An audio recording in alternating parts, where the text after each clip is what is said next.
Greetings.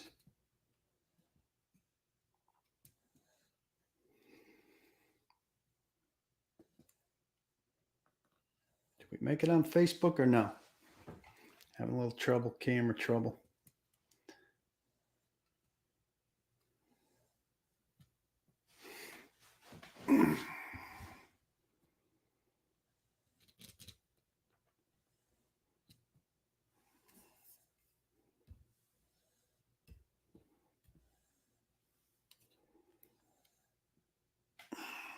Not the best look. Come on. Got a red nose to go with it. How we doing, everybody? Happy Titans draft follow-up. Let's just move this over here.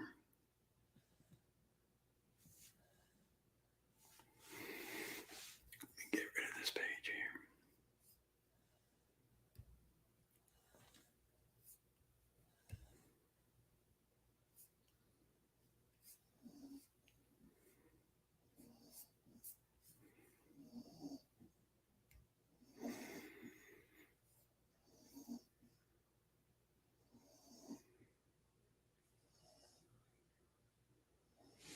There's nothing in that old Twitter link. Line up some questions here. I think the Facebook's bad, but the YouTube is good off of the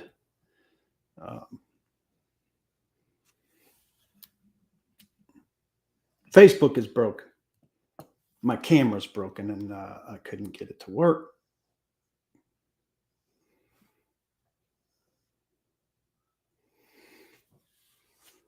How's that looking? All right.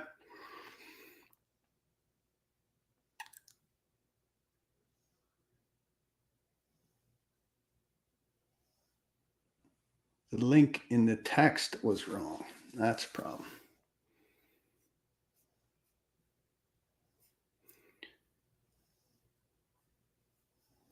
The link went to the Outkick 360 feed from earlier today. I'm on fire. All right.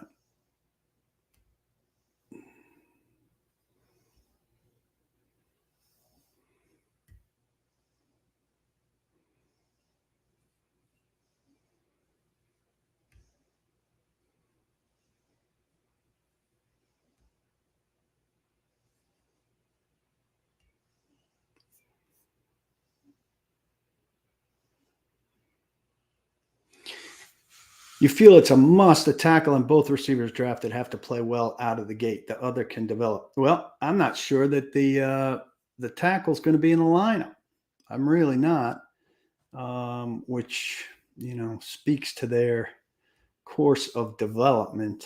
But I could see Radens starting at right tackle, Jamarco Jones starting at left guard, and Radens just completely being a backup. So that is a conceivable scenario, I believe, ridiculous as it is. Bear with me for 1 second.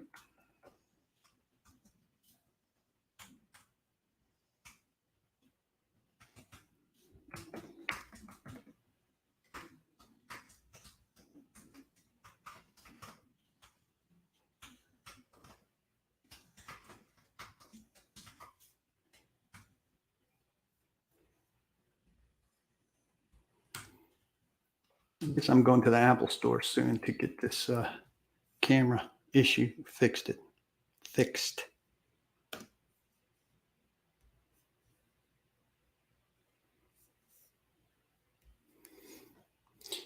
So I think Jamarco Jones could have a bigger role on this team than we were counting on.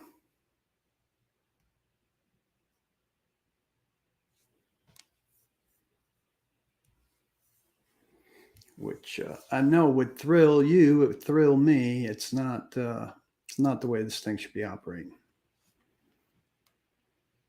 Hey, Sammy. Hey, Adam. Willis is not going to be breathing down Tannehill's neck by any means.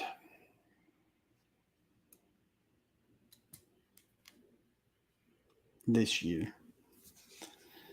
Jones at left guard, I think.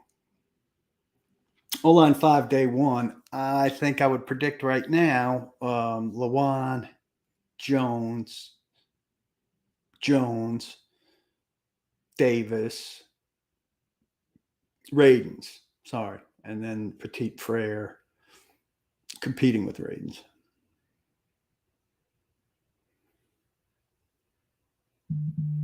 Yeah, Patrick, I think it'd be difficult for Traylon Burks to have that kind of impact that AJ had. It's an unfortunate thing the way that whole thing panned out. It should be better. You would have liked to have AJ and Burks. I don't know that Burks would have lasted till 26.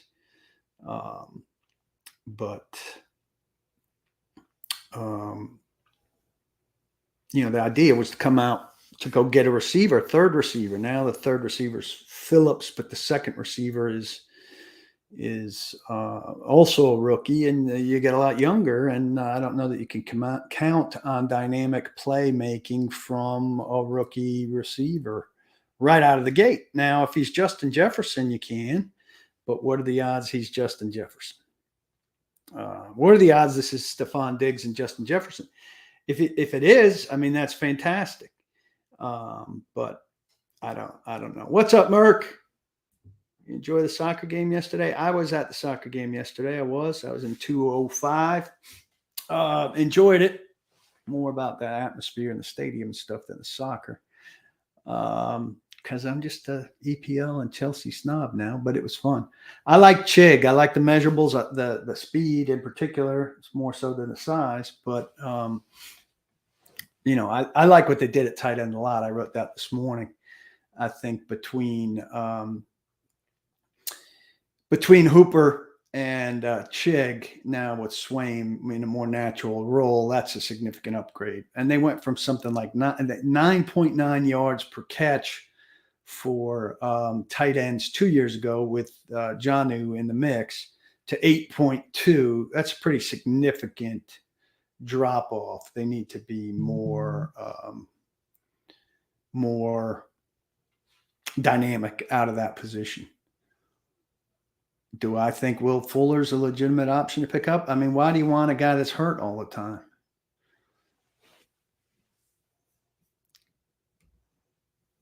Hey, Paul. Kyle Phillips, I made a joke right when they drafted him. They finally drafted a little guy, and he's slow because his 40 time's not good, but his 3-cone shuttle time is elite. So they've gone back and forth on wanting a little quick guy in the slot and not.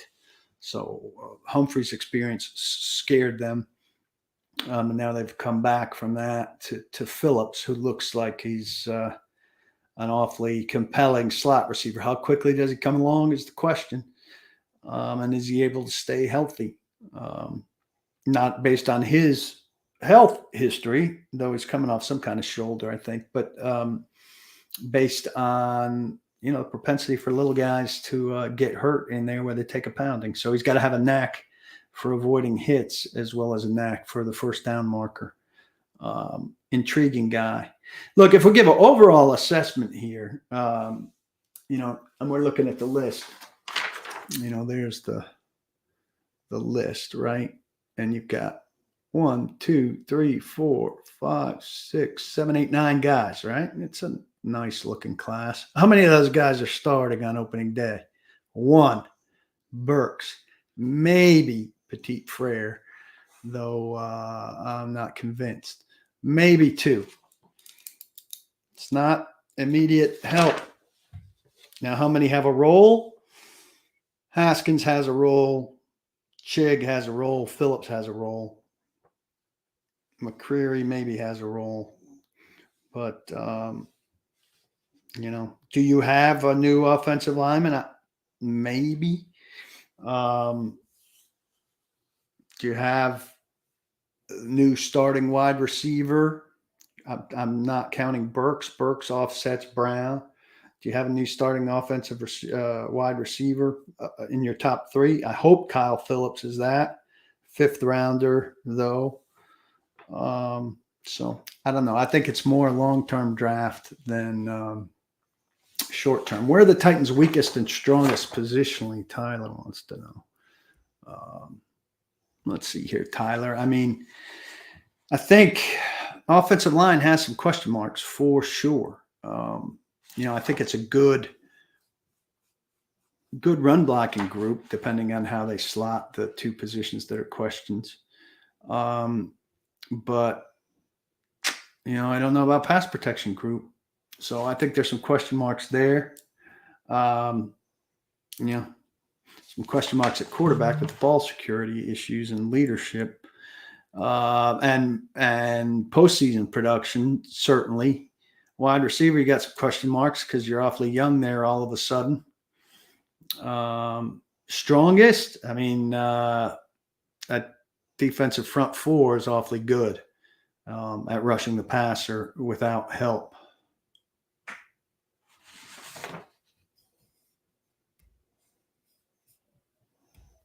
Vrabel said pretty aggressively here, K-pop, that while I'm here, AJ's not going to be on the trading block. He spoke too aggressively about it, about something, by the way, that he doesn't have control over. John Robinson makes those decisions, not Mike Vrabel. Very young in the cornerback room, agreed, Jim, but there are some good teams with if you rush the passer well, you can get away with being young in the secondary, particularly if you've got veteran in Kevin Byard, kind of at the head of the secondary. And I think Christian Fulton established himself as a pretty damn good player last year. So he didn't say not while I'm GM, because he's not GM. He said not while I'm coach. And he knew he asked for a trade already, you're saying. So he could have asked for a trade, and Vrabel expected them not to give him a trade. I don't think that's – there are a lot of things that don't make sense about it, but that's not one of them. A.J. Brown could have asked him for a trade. Vrabel could have been convinced that they weren't going to trade him. He overspoke, clearly. Good to see so many of you in here. Thank you for coming. I appreciate your support.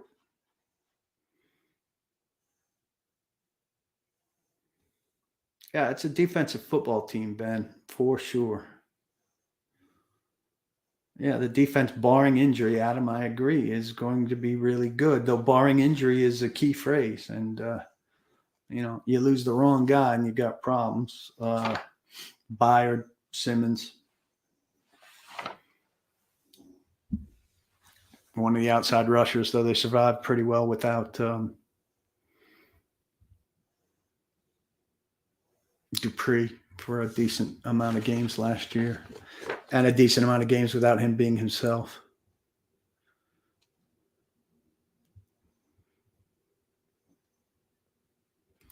Yeah, here's the thing I don't get, Ivan.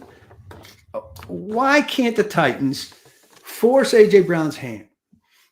$93,000 it would have cost him to not come to mandatory minicamp. Maybe he takes that fine. Once training camp starts, $40,000 a day. He's not going to not come to camp or to the regular season for $40,000 a day. That's non-refundable. Now, he could cause problems by not taking the field and claiming he's injured and all of that. All that's going to do, though, is hurt his stock and his reputation. Ultimately, he would have settled down and played, I believe. And once he's back in the building, I believe Robinson and Vrabel could have smoothed things over with him. Once they do that, you get a season of him. Season ends, you franchise tag him. What do you do with the franchise tagged receiver?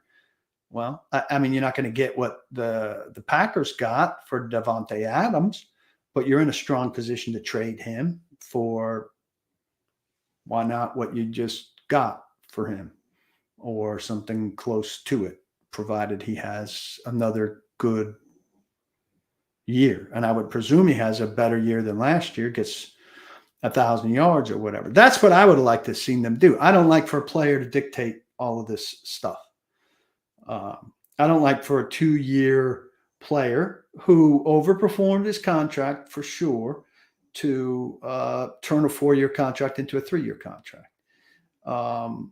And so I would have liked for them to have extended him. I don't think that the terms that Philadelphia gave him, the details of which came out today, are that far beyond what the Titans would have done.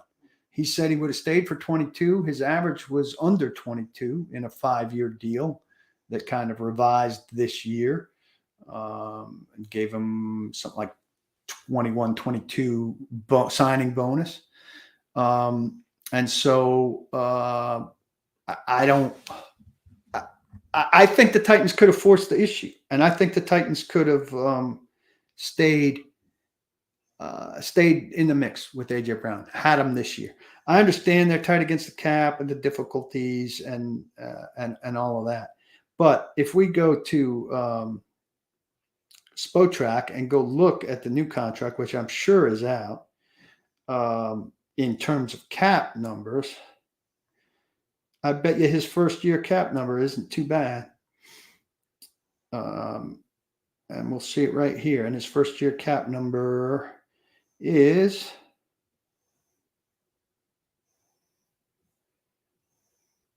well, this doesn't have all the details yet, but it has his first year cap number is 3.986. So about a $4 million first year cap number. Now that's without the rest of the details in. I think they could, if that in fact is the cap number, I mean, you can make that work. You can make that work. What else we have?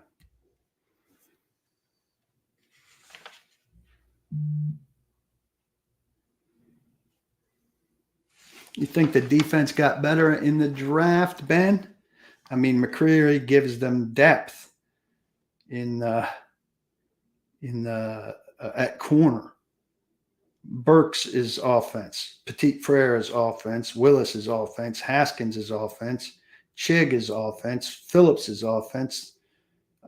Theo Jackson and Chase Campbell are sixth-round picks who generally have trouble making the team. Theo Jackson, if he's a safety, is going to play predominantly going to play special teams. Chance Campbell has a low chance of being on the roster, and he's going to predominantly play special teams. So basically you're saying McCreary makes the defense better. Yeah, I mean, I guess having an additional good quarterback and cornerback would make the defense better, but let's not make it like there's any kind of big defense. Sam, I am not sure about the Dupree Walgreens incident. I think he got some fine.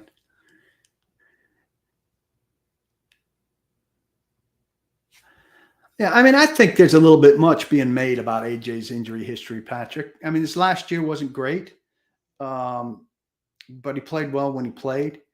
And, he played through 2 knee injuries that needed surgery a couple of years ago and had a 1,000-yard season. He's trending in a bad direction. There's clearly interest in him around the league. Philadelphia didn't have concerns with that. I think it's much more money than health.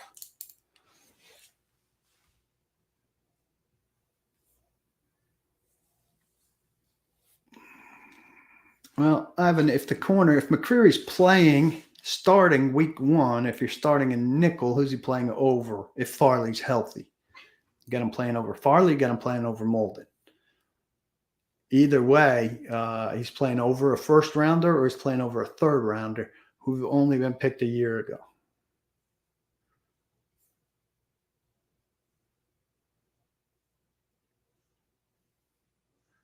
Ed, I'm leaning towards Jamarco Jones as the left guard and Radens and NPF fighting for right tackle. With Radens likely winning it early because the Titans are so shy about playing rookies early. Ivan doesn't think Farley's ready 10 months out from a second ACL. I don't know if he's ready or not from the ACL. I wouldn't be surprised if he hurt something else along his way back. Sam, probably too early to know, but would love to know who will be working with Willis most and what their plan is for the redshirt year. Certain things they want him to work on. Well, there will certainly be things they want him to work on. Reading a defense, first amongst them, I would imagine. Who's working with them the most? I mean, there are only so many people that are going to work with them. They're going to be the same people that work with Tannehill. They're just going to work with them largely at different times, I would imagine. Downing, Kelly, and quarterback coach O'Hara. and Vrabel to the degree that he's involved with quarterback mechanics stuff. But I kind of tweeted after the pick, I think they got to have kind of two things going on at the same time. And so I don't know how much Willis will be ready or able to back up Tannehill, but I think you'd like to have him active on game days in order to be able to use him for some plays. I don't know how good he'd be at stepping in to replace Tannehill on a game day. It'd be very elemental, I would imagine. One read and run kind of thing. But I think they need to layer in elements, at least, of a new playbook for him. That's got to happen this year to have him ready to potentially take over in 2023. I think there'll be a lot of Friday afternoon work with him. That after the work week is over, generally speaking, that'll be part of the plan. And I don't believe they'll share a lot about what they're doing with him. That'd be a nice big mystery. Also, I think it's important to note, I don't think they went into this draft thinking, hey, we're getting a quarterback. We're getting Tannehill's replacement. We're going to work on something for 2023. I think at 90, they were like, holy shit, Malik Willis is still on the board. We can move up 4 spots and get him. We never expected it to pan out like this. And we're going to go get this guy because we think he's incredible value at this spot. I don't think they set out to get him or any of these quarterbacks.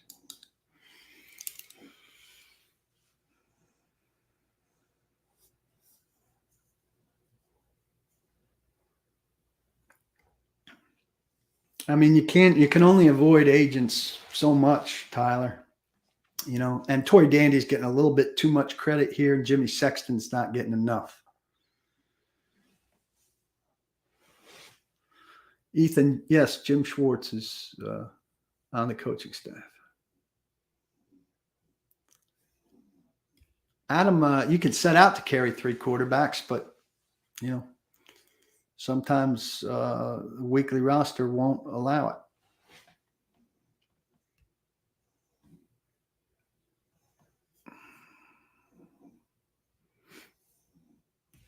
I think it would be foolish to try to make Willis fit the Titans offense as opposed to altering it to fit Willis when the time comes. But if Tannehill went down at some point this season and they were playing and decided to start Willis for multiple games in his absence, I think they'd have to revise things. And I think if this becomes his offense, they will have to revise what their offense is, the way that Baltimore's done it for Lamar Jackson. Maybe not that extensively. I don't know. The way Philadelphia's done it for Jalen Hurts. I think he's got a better arm and better passing skills than Jalen Hurts.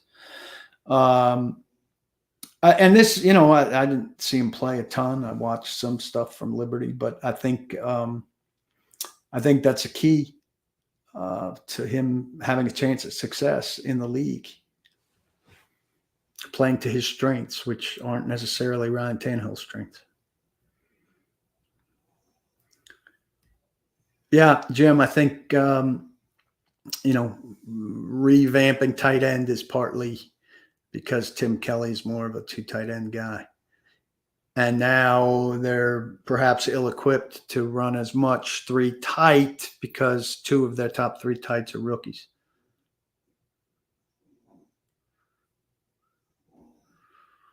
It's not the ideal plan, Ed, to sit a quarterback for one of his first 4 years when you have him on a 4-year contract. But this team is, still too good to just throw a rookie quarterback into the lineup even, 6 weeks in. And Ryan Tannehill is capable of guiding this team to regular season wins. And backup quarterbacks didn't get any great deal of practice time in the past. In a regular practice week, the starting quarterback traditionally gets the bulk of the work, and the backup gets a few snaps at the end of the period if he's fortunate. And he's often running the scout team, which is, executing the offense of the opponent. off a card in a very distinct way to give the defense looks.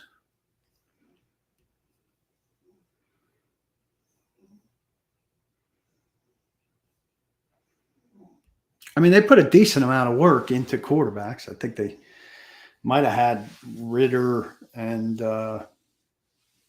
Ritter in. I mean, they talked to Malik Jackson, Vrabel, and according to Malik Jackson, he talked to Vrabel and Robinson and Amy. But I think there's only a scout at his workout. So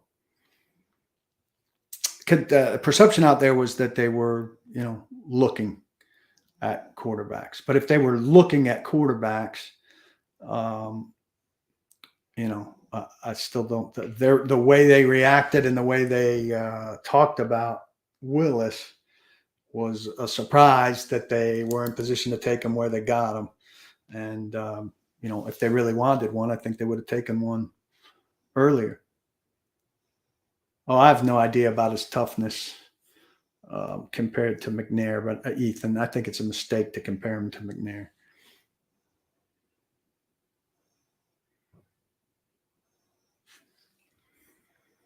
Paul, I don't think they think about Super Bowl windows the way that we do.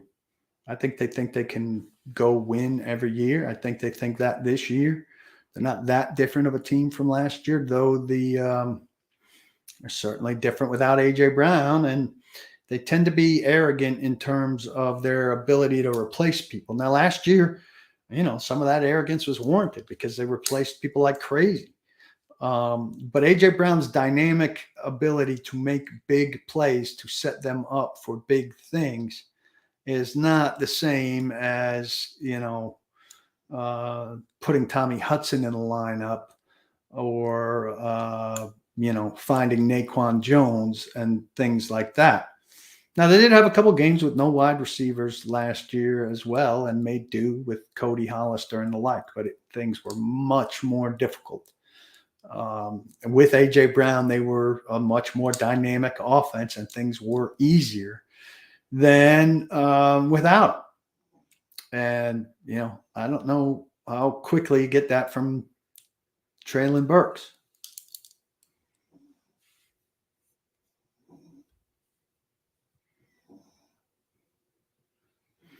Adam says they're way more successful as a two tight end team, it seems. So you're all for it. Well, they've been a two tight end team for most of their existence. So, Ben, I can't say what Vrabel's on board with or not. Vrabel's on board with whatever they do.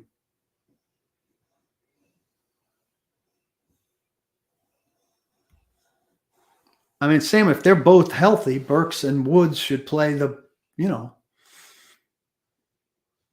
I would think something in 80% of the offensive snaps, 75%, 80%.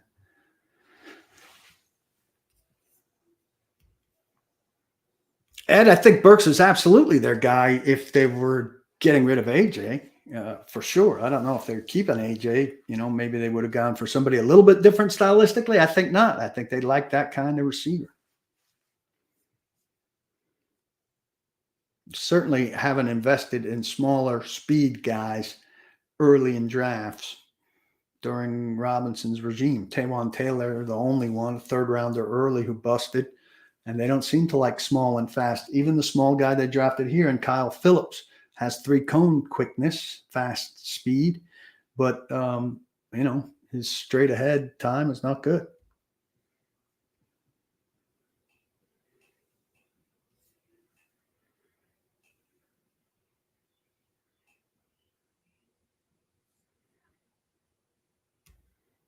Yeah, James, I think he says Tannehill has been successful running the ball. Should the emphasis be teaching Willis to read the D better and not bail too quickly?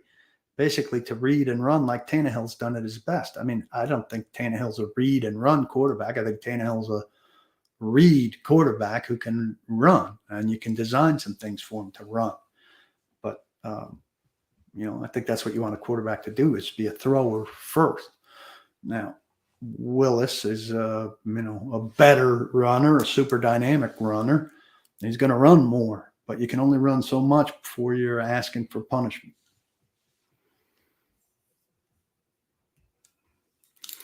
I'm not that excited about him. I'm excited that if they got him where they got him.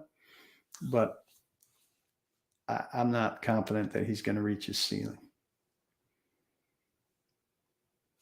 Ethan, this everybody asks about free agency after the draft like there's a ton of great guys out there. There aren't, unless you're talking about college free agents.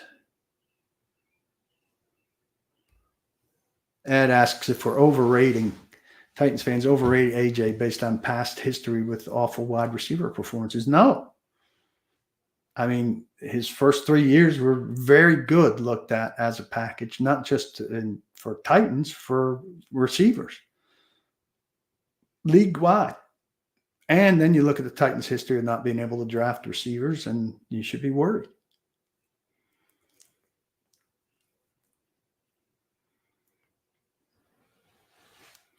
Ivan says he wants a guy that can go through his progressions like Tannehill as opposed to Lamar, who reads or runs.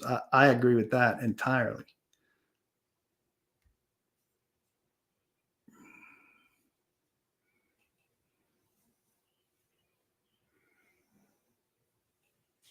Paul, I do not think that the Titans would have taken Christian Watson at 34 if he was there, or at 35 if he was there instead of McCreary. I don't think they would have gone receiver, as much as I would have liked that. And I don't really like Christian Watson. I think he's a little bit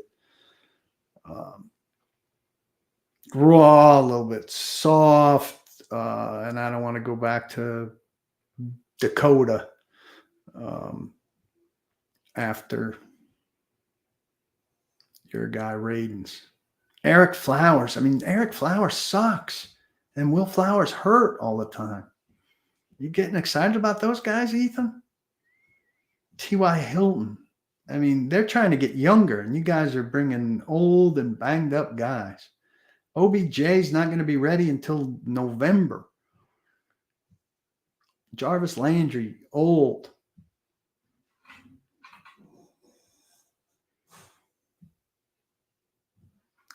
Sam says Watson reminds him of Hunter and DGB. I hadn't thought of it that way, but if they think it, if they thought of him that way, there's no way they're bringing in a Hunter or a DGB. They hated those guys.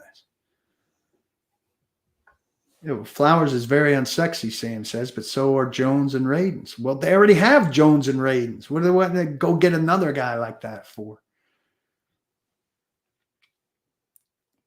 Who's my pick third or beyond who'll have the biggest impact on the team next year? Phillips.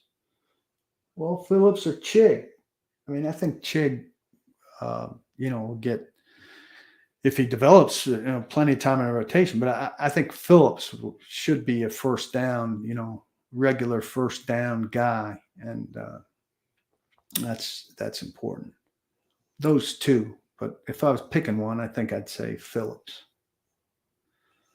I'm not surprised they didn't draft a center. I mean, you guys are they can't draft everything. And Ben Jones is going to play center this year. So you can't draft. I mean, how many positions are they filling on an annual basis with a rookie where they don't have a backup? This draft stocks a lot of positions with a backup who could conceivably take over for a veteran next year.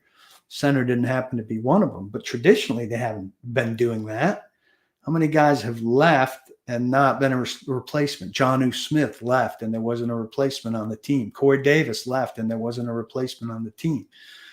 Most of the guys would leave. They haven't planned and had a replacement on the team for, which isn't a good thing. But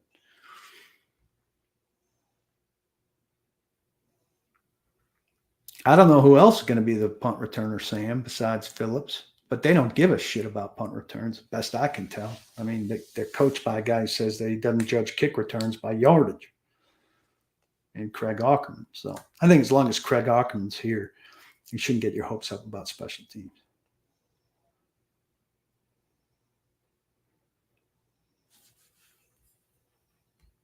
Yeah, I mean, there's certainly, Ivan says his biggest issue is they're doing makeup picks for misses in 20 and 21. That's a long-term issue. A lot of Titans fans don't like the that the name is still coming up, Isaiah Wilson. They're chasing for Isaiah Wilson.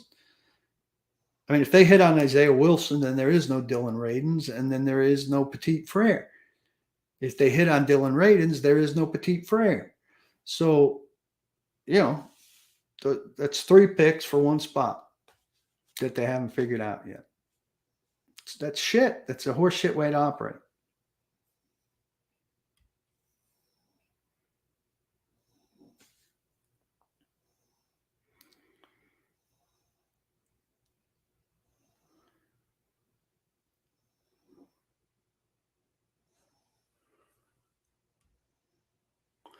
Paul says, feels like this team should be good for a while after this draft. Young defense, offense got younger. Young defense, Danico Autry, not young. Bud Dupree, middling. Kevin Byard, not young anymore. You get into some role guys. Buster Screen, not young. Some more young than not, but there are a couple key guys who are not young. Autry, Dupree, Byard. Take those 3 guys away, that would leave a big hole, and they are not young. Offense got younger. That's fine, and I know you guys don't like Lewan, but you're replacing Lewan with an unknown, probably Petit Frere. That's an unknown. So younger, yes. Better, don't know. Woods, older, he's not old. Older, coming off ACL, but you're replacing him in a year, conceivably, with 2 guys with a guy who'll be in his second year, Burks, and you're still going to need another receiver. Ben Jones, this could be his last year, probably should be his last year. Derrick Henry, in running back years, getting old and injury concern for sure. So, getting younger, but younger doesn't mean better. You need young guys who are good, not just young guys. $9.5 million freed up for Julio Jones on June 2nd.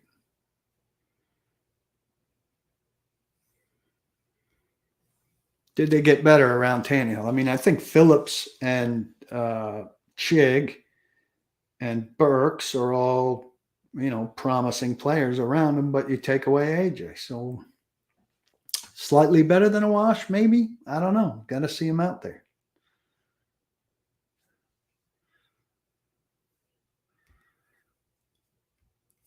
Are the free agent punter and kicker pretty much to help special teams get through camp? Yeah, though, Kern took a pay cut, didn't have a good season. So if this punter comes in and lights it up, he's got a chance. Bullock, did pretty well, but he sucked before that.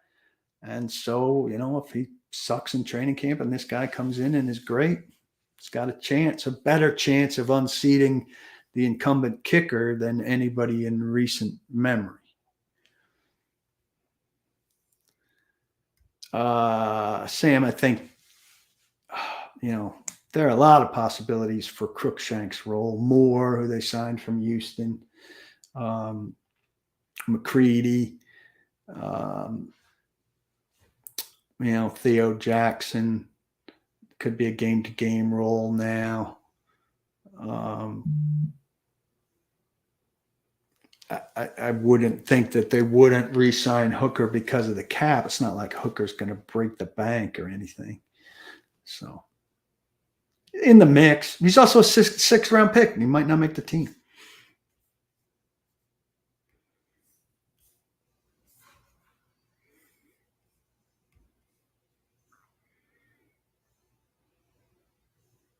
Yeah, I don't really see them. D Gup is asking. Like, I don't see them like being like, wow, we got to go get somebody in free agency. I mean, I think their defensive. I think they like their defensive linemen in the undrafted pool. I'm told that's a good group. Hayden Howerton, the offensive lineman, can play both guards and center, and he's smart and tough and durable. Chestnut, the running back, is a small school guy who they like at running back. That's what I've heard about the undrafted. So keep in mind, defensive line, you now have 5, carry 4 on game day, and everybody wants the outside backers more. So, they're okay there for now with Autry and Simmons and that interior guy, Tart or Jones. Maybe it gets beat by one of them gets beat out by another undrafted. Maybe they draft one next year, or sign one coming out of camp somewhere. But that's a part-time role. All you got to do is be a run stuffer there.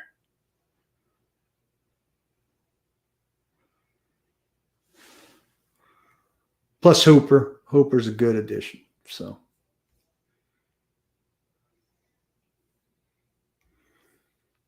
I think the offensive line rotation will be a bigger deal in camp, Ed, than the cornerback rotation. I don't think, I think if Farley is okay, he should win a spot. I think people are way too up, Tyler, on Weaver. Weaver had a good preseason game. Everybody got out of control. Weaver's not going to be much of a pass rusher. He's an edge setter, and they don't play. Who's an outside linebacker that played a lot of snaps outside of the starting 2? Nobody. I think cornerback should be deep. I mean, I don't think Buster Screen will play like he played last year. That's the best he ever played in his life, probably. But yeah, a Denny, but he played increasingly less. He played when they were in trouble with Bud. And then once Bud was all right, he played less and less. They got good production out of him. They still wouldn't play him. What vets do I think are roster spots are in jeopardy now with most of the moves made? I mean, I talked about Kern and Randy. I don't think they're in trouble, but I think they could be beaten out. But I don't think there are any veterans. I mean, we're talking about depth guys, I'm looking at a depth chart over here. That's outdated. I need to do an updated one. The 5th running back, Cannon or can you remember the 5th guy's name?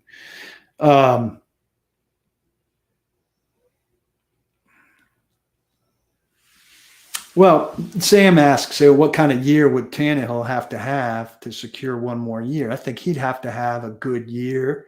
And Willis would have to not show great project. I wouldn't be surprised if Woodside's still around this year.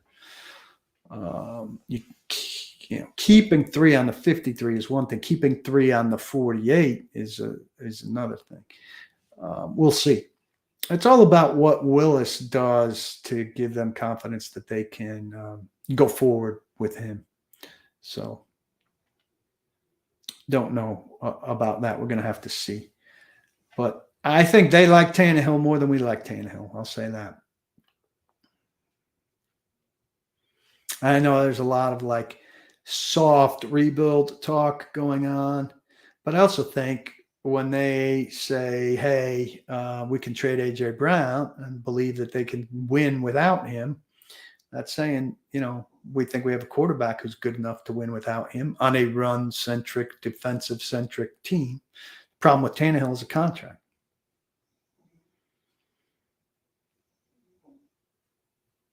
What else we got? 1 or 2 more and we'll get out of here.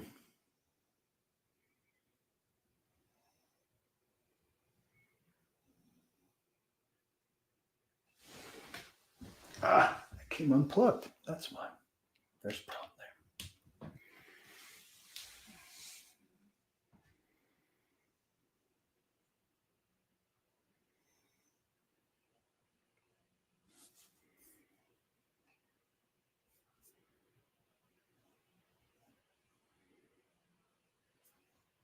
Did I miss anything good?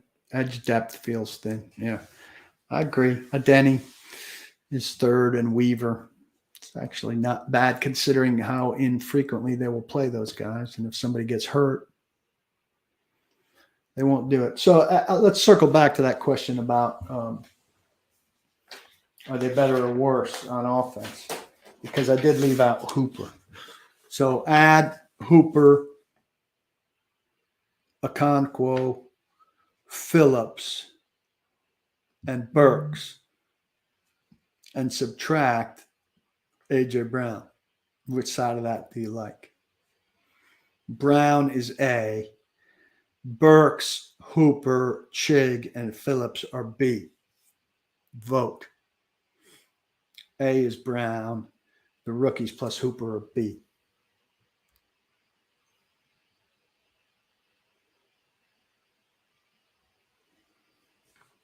Titans never have. And Woods.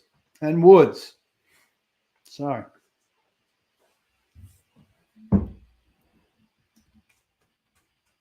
The thing is, though, that's a bad vote because never mind. Don't vote. Because Brown would have had Hooper and Woods, right? So it's not one or the other. It's Brown or Burks, pretty much. So, look, ideally they kept Brown. I don't think he would have got Burks at 26, so the draft would have been shittier. But I think most people would have preferred to keep Brown. Would you have preferred if they found a way to keep Brown? That's the question. Brown or no Brown? The way everything came out. That's the vote I'm asking for. Julio sucked. That was so bad. So Brown or no Brown is the question I'm asking. I think they should have made more of an effort to keep Brown. I think they should have used more leverage. I think they should have used more muscle. I think it's hard to find a star. I think it's hard for them to find a star at wide receiver.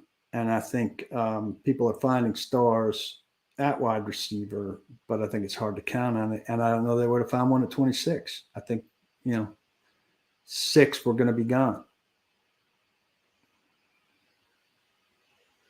It wouldn't have been hard to re-sign Simmons. Simmons is in a 5th-year option next year for about $11 million. I don't understand who's spreading this thing that it was Brown or Simmons. It's not true. It's not true.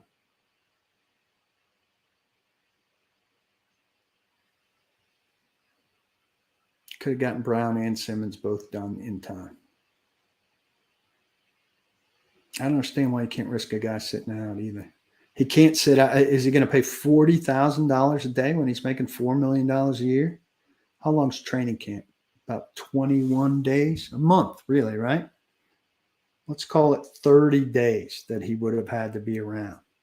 So he had to be around 30 days times $40,000. That's $1.2 million it would have cost him to sit out off his $3.9 million contract. He just couldn't do it financially unless he really got some bad advice.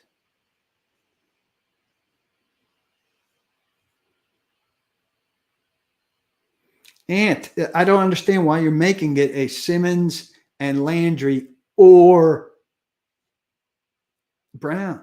I just don't know where this is coming from. I've failed you guys if you think that it's that they had to choose. They just didn't have to choose. They didn't have to choose. Hey, it's been a good conversation with you guys. I'm sorry about the technical problems. I got to figure out my camera. Though this one seemed to turn out all right, except it's showing off the red nose I've got going on there. It's good to see you all. I appreciate the loyalty and the faithfulness, and I look forward to talking more soon. Check out Outkick 360 tomorrow, 2 to 5 Central Time. We look forward to having you with us then. If Traylon's a stud, absolutely. We look back and say they made a good job and it's a good move by J-Rob. If he's not, it's a really bad moment for J-Rob that's going to have long-term implications. So like with all draft-related things, we wait to see. But you got more causes to be nervous than you would have had if things went the other way. Thanks a lot. Great to see you guys. I appreciate you. Have a great night.